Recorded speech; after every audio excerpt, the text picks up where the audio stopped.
Io dico sempre la firma deve essere almeno leggibile.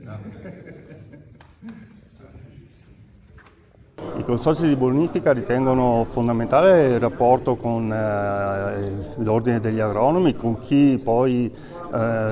usufruisce e sviluppa tecniche di utilizzo di quel bene che noi gestiamo come consorzi di bonifica, che si chiama acqua. Oggi è un giorno importante perché si sono presi accordi per collaborare in futuro, per risolvere problemi che sono comuni e per riuscire a mettere anche a fattor comune le conoscenze reciproche. Il protocollo ha appunto questa funzione che è duplice: da una parte fare iniziative formative congiunte, dall'altra quella di divulgare quelli che sono il tema della risorsa acqua e della gestione da parte dei consorzi di bonifica e dei professionisti a favore delle aziende, ma anche a favore del territorio, dell'ambiente, perché la gestione dei nostri ecosistemi è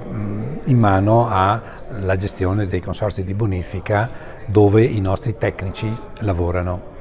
L'attività dei consorzi di bonifica infatti sta prestando sempre più attenzione verso l'aspetto ambientale dell'attività che fa, e la presenza di questa figura, l'agronomo, che studia il suolo, che studia le piante, che poi dà pareri tecnici sugli interventi che i consorzi devono fare, diventa fondamentale.